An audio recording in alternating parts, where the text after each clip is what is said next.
The owners of Ocean Viking say the drama surrounding the rescue ship docking is a failure by European states to deal with a humanitarian emergency. People on board the vessel are disembarking after it docked earlier at a military naval base in Toulon.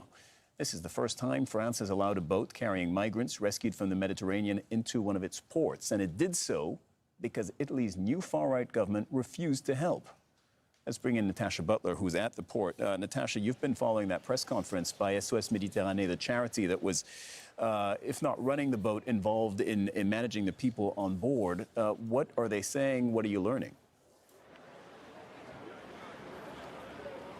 Yes, we've heard more details from the NGO about some of the conditions on board over the past 3 weeks, because that is how long some of those migrants have been on board the Ocean Viking. Now, what we've learned is conditions have been incredibly difficult. More than 250 asylum seekers, some on the deck outside of the ship.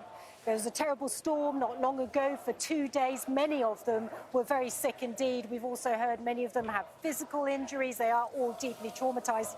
And in that group of people, you've got more than 50 children, 44 of whom we are told by the NGO are unaccompanied minors. These are children who do not have a parent with them. So you can only imagine how harrowing this whole experience has been for them. Now, what we understand from French regional authorities is that they will be brought to a processing centre not far from here, the city of Toulon. Their cases will be examined to see whether or not they can apply for refugee status. If they can, they will be either taken in by France, Germany, some other European Union countries. If not, they may be deported.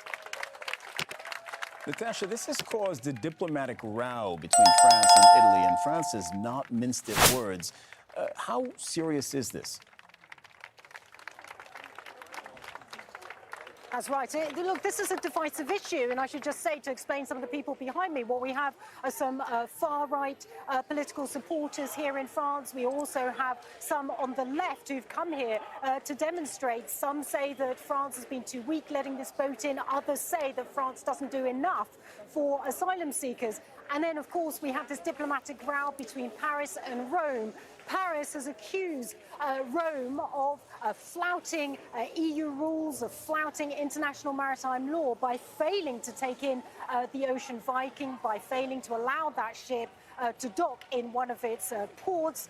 Rome, the Italian government, the far-right Italian government there have hit back, saying that France's actions are incomprehensible, because France is even saying that it will take retaliatory measures against Italy. Very unhappy in Rome indeed with France. And Rome says, look, from our point of view, Italy, we feel that we are constantly taking in more asylum seekers than other European Union nations, simply because we have this geographical location on the Mediterranean Sea. They say that's unfair. They want other EU countries to do more. All right, Natasha Butler reporting from Toulon, where that ship has disembarked, where the people on board the ship have disembarked, rather.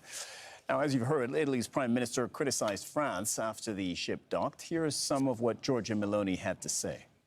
Sono rimasta molto colpita dalla reazione. I was very taken aback by the aggressive reaction of the French government, which from my point of view is incomprehensible and unjustified. Incomprehensible and unjustified. Those are her words. Let's bring in Carlo Fidanza in Rome. Carlo, good to have you back on the show. You're a member of the European Parliament. You're also an early member of Giorgia Meloni's party, Brothers of Italy. Look, this is an early political test for Meloni as a new prime minister. Your thoughts on how she is handling this? But I think that, first of all, I want to say there is no far-right government in Italy. There is a normal conservative government, center-right government, that is trying to change the policy of migration right now, because we can't accept that the whole burden of the management of these big flows has to be in charge of our country. And it is normal in every part of the world that a sovereign state, a sovereign nation can manage and control his borders. And I want to say something more. It's we are obliged by the European treaties to defend the European borders, because naturally the Italian maritime borders are European borders. So what we want to say is that we are treating all these people with humanity. In the same moment, when the debate with France has started, we welcomed 3 other boats with more than 600 migrants. And from the very beginning of this year, Italy received more than 90,000 migrants on our shores. So to be treated like someone that is not human, it's completely unacceptable by Prime Minister Meloni, by us, because it's not the truth. And so this is the starting point from our Okay, hold on. side. So hold on, let me jump in then.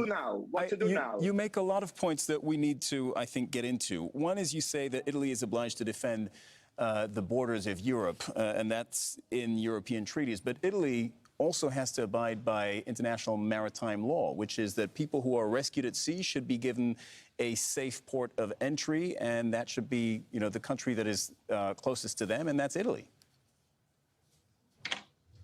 Yes, it is, but the international maritime law specifies that these cases have to be occasional.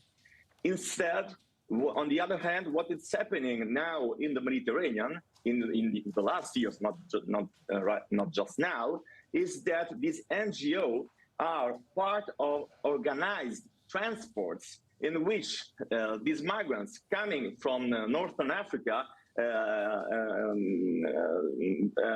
can get left by the traffickers in international waters, not in the Italian waters, but in international waters, and then the NGOs take them outside the Italian waters. This is not Is this how you fix the system, the though? international maritime laws. Is so this this is very is this the important best way? to be specified? And so what to do? Because I All right, think well, hold that on. we have to So that's the question. What to step do? forward. Exactly. What to do now? What we want Wait, Carlo, to say hold on. to Give me a second. Europe, to the international community. We understand the question that you're raising. Is this the best way to fix this problem? I think a lot of people would agree that this is less than ideal and how the problem is being dealt with. I want to give our answer. I want to give our answer to this question. It's Well, not the just answer, a question. We have an answer. Well, Italy, I think Italy's actions have shown its answer. Yes, you're right. Italy has accepted three or four boats, but one boat was left stranded at sea for 3 weeks. No.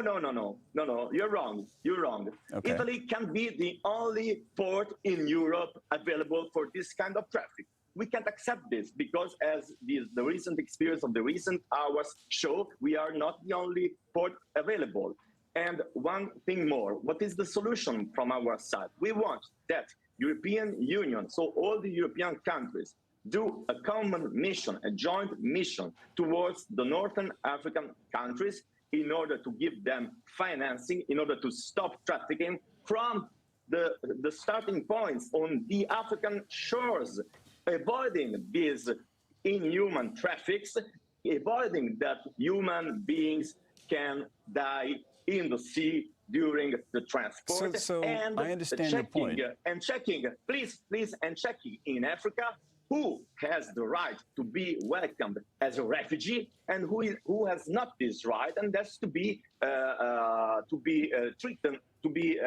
treated like an illegal migrant, and so he has to respect the laws of the European Union and the national member states. This is the solution from our side. It's not more acceptable from our point of view that Italy has to be the only place to access in Europe of these illegal traffics, because these are illegal traffics, not something human. This is illegal. Okay, hold on, let me jump in. No country I understand your in point. all the world can accept this.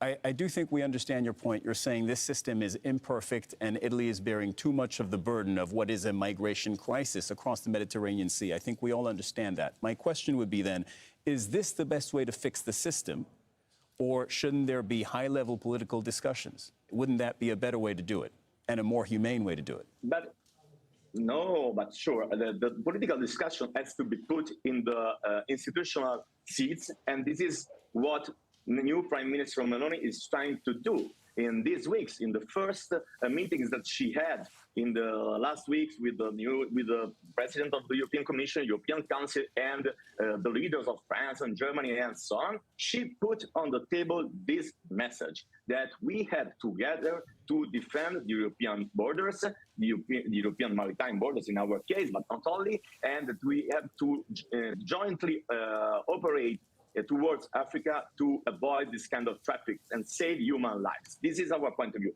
And the second thing that you have to know, and our audience have to know, is that the relocation mechanism that someone is speaking about is something that is not functioning, because till now we have just a few tens of migrants relocated from Italy towards the other European countries in face of tens of thousands of migrants arrived to our shores. So you can perfectly understand that when something is say, okay, we want Italy to accept them on its shores, and then we have to relocate them, it's something that is foreseen now formally, but it's something that's not happening. Not happening. Few tens in face of tens of thousands. So this is the paradox of this situation. And in this situation, it's natural that Italy has to put these facts on the table, saying that we have together find an alternative. All right, Carlo Fidanza, thank you so much for joining us on the show. We always appreciate talking to you.